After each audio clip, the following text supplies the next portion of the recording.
I'm a history and journalism major, and that is certainly what kicked in when I decided to write a historical fiction novel.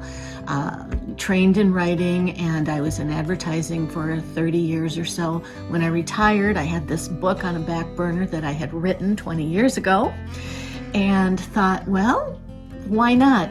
My marketing brain kicked in, and I said, 1883, Yellowstone, those storylines are so popular. There's an audience for this type of story. And so I went through all of the learning curve that it takes to publish a book, and I published it. Yes, the book started 20 years ago. I read a statistic that 12% of homesteaders were women. 42% of women homesteaders proved their claims. 37% of men proved their claims. Now, it gets more interesting because women had to be head of household, so they had to be single, divorced, or widowed. So they did not have a helpmate, but men could be head of household and be married, and they still did not, they were still not as successful in proving claims as those single women were.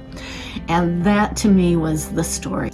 Anna Olson is a young 20-something. Her fiance died or did not come back from the war. She assumed that he died from the Civil War, and she was going to be a spinster for the rest of her life because the Civil War had killed so many men, and so the marriage pool was shrinking quite a bit. So she did not have any prospects in her mind, and she decided, well, I can either stay and live with my mother and father on my dairy farm in Wisconsin, or I can start a new life and I could go out to Dakota Territory and stake a claim for some land out there.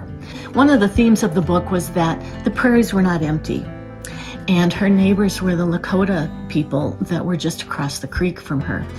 And she develops a relationship with the neighbors over there. Two Hawks McKenzie is the hero of the book. He's the son of a Scots fur trapper and trader and a Lakota woman. So he speaks English. That was why I used that type of character, so that he would be able to speak English. Plus, he has that great Scottish accent in the book. So they also have a relationship, but she also becomes friends with his mother, Yellowbird, and the rest of that tribe.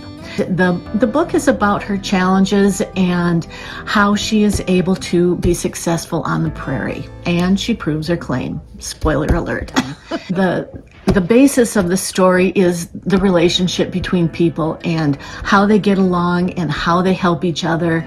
And it's not just Two Hawks and Anna, it's Two Hawks and the people in his tribe, and it's Anna and her neighbors and people in the tribe, and how they all get along. And hopefully we all learn from that.